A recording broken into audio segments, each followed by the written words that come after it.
ফিরে এলাম ছোট্ট একটা বিরতির পর। আর আজকের কথা ও কবিতার অনুষ্ঠান কিন্তু একদম জমে উঠেছে।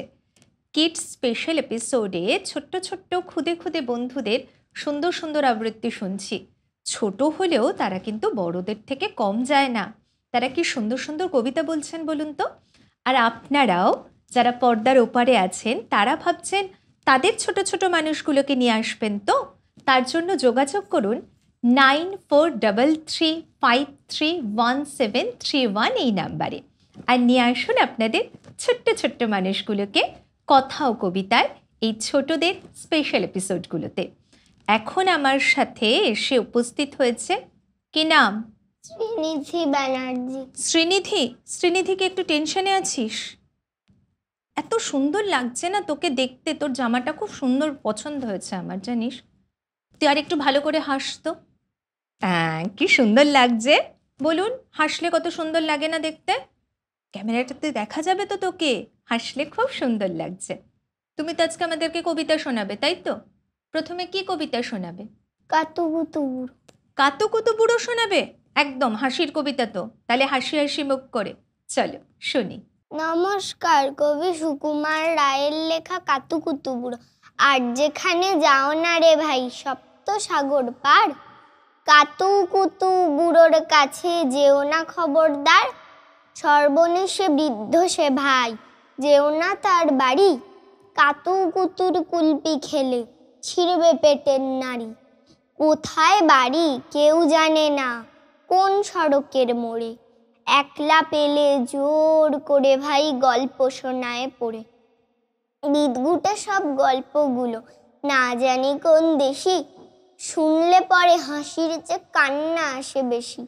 না আছে তার মুন্ডু মাথা, না আছে তার মানে, তবুও তোমায় হাসতে হবে তাকিয়ে বুড়োর পানে।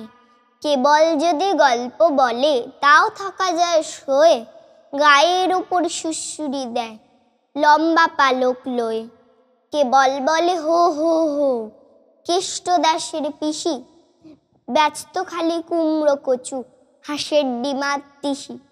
ডিমগুলো সব লম্বা মতন, কুমড়োগুলো বাঁকা, কচুর গায়ে রং বেরঙের আলপনা সব আঁকা। অষ্টপ্রহর গাইতো পিসি আওয়াজ করে মিহি, ম্যাও ম্যাও ম্যাও বকুম বকুম, ভৌ ভৌ ভৌ চিহি। এই না বলে কুটুস করে চিমটি কাটে ঘাড়ে, খ্যাংরা মতন আঙুল দিয়ে খোঁচায় পাজর হাড়ে। তোমায় দিয়ে সুশ্রুরি সে, আপনি লুটোবুটি, যতক্ষণ না হাসবে তোমার কিচ্ছুতে নেই ছুটি। তাহলে কিন্তু আমিও কিচ্ছুতে ছুটি দেব না বেশি করে না হাসলে। তুই আমাকে শুনিয়ে দিলি কিচ্ছুতে নেই ছুটি, ঠিক আছে? তুই জানিস সুকুমার রায়কে তার জন্যই মজার কবি বলা হয়। ছোট্টদের জন্য কত মজার মজার কবিতা লিখেছে। তো তোর সব থেকে প্রিয় কবি কে? তুই কার কবিতা পড়তে সব থেকে ভালোবাসিস বল? রবীন্দ্রনাথ ঠাকুর, সুকুমার রায়, তাই তো? আজকে আর কার কবিতা শোনাবি আমাকে?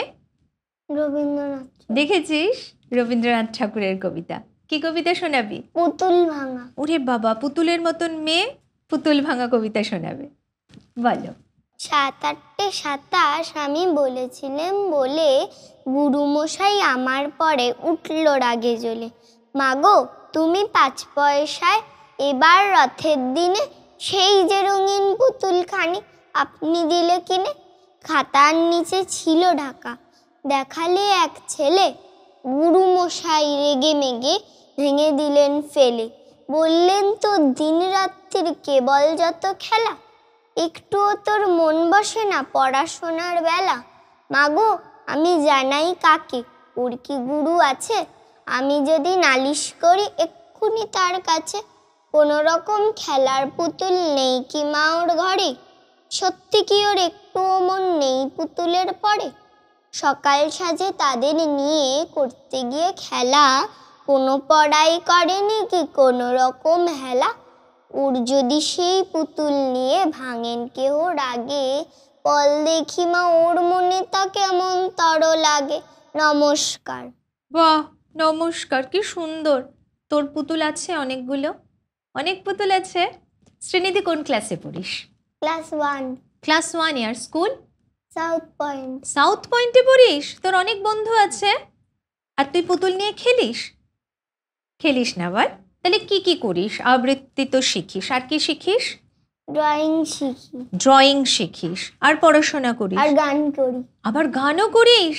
এই তো কি সুন্দর লাগছে তোকে, মিষ্টি মিষ্টি করে হাসলে, খুব সুন্দর লাগছে। আর একটা কবিতা শোনাবে তো আমাদেরকে? হ্যাঁ, আর একটা তো শোনানোর কথা তোমার, একটু মনে করো মনে করো। কি কবিতা প্রথমে আমাকে বলছিলে যে আমি এই কবিতাটা শোনাবো? চিত্রকূট। হ্যাঁ, ওই কবিতাটা শোনাও, সবাইকে শোনাও। ওই কবিতাটা তো সুন্দর কবিতা, আমার তো খুব পছন্দ হয়েছে ওই কবিতাটা। তাহলে শুনিয়ে দাও। একটুখানি জায়গা ছিল রান্নাঘরের পাশে, সেইখানে মোর খেলা হতো শুকনো পাড়া ঘাসে। একটা ছিল ছাইয়ের গাদা মস্ত ঢিবির মতো, পোড়া কয়লা দিয়ে দিয়ে সাজিয়েছিলেম কত। কেউ জানে না সেইটে আমার পাহাড় মিছি মিছি, তারি তলায় পুঁতেছিলেম একটি তেঁতুল বিছি। জন্মদিনের ঘটা ছিল 6 বছরের ছেলে, সেদিন দিল আমার গাছে প্রথম পাতা মেলে। চারদিকে তার পাঁচিল দিলেম কেরোসিনের টিনে, সকাল বিকাল জল দিয়েছি দিনের পরে দিনে। জল খাবারের অংশ আমার এনে দিতেম তাকে, কিন্তু তাহার অনেকখানি লুকিয়ে খেত কাকে। দুধ যা বাকি থাকতে দিতেম জানতো না কেউ সে তো, পিঁপড়ে খেত কিছুটা তার গাছ কিছু বা খেত। চিকন পাতায় ছেয়ে গেল ডাল দিল সে পেতে, মাথায় আমার সমান হলো 2 বছর না যেতে। একটি মাত্র গাছ সে আমার, এইটুকু সেই কোন, চিত্রকূটের পাহাড় তলায় সেই হলো মোর বোন। কেউ জানে না সেথায় থাকে নষ্টা বক্র মুনি, মাটির পরে দাড়ি গড়ায় কথা কন্যা উনি। রাত্রে শুয়ে বিছানাতে শুনতে পেতেম কানে, রাক্ষসেরা প্যাঁচার মতো চেঁচাতো সেইখানে। 9 বছরের জন্মদিনে তার তলে শেষ খেলা, ডালে দিলুম ফুলের মালা সেদিন সকালবেলা। বাবা গেলেন মুন্সিগঞ্জে রানাঘাটের থেকে, কলকাতাতে আমায় দিলেন পিসির কাছে রেখে। রাত্রে যখন শুই বিছানায় পড়ে আমার মনে, সেই তেঁতুলের গাছ যে আমার আস্তাকুড়ের কোণে। আর সেখানে নেই তপবন বয়না সুরধুনি, অনেক দূরে চলে গেছেন অষ্টাবক্রমুনি।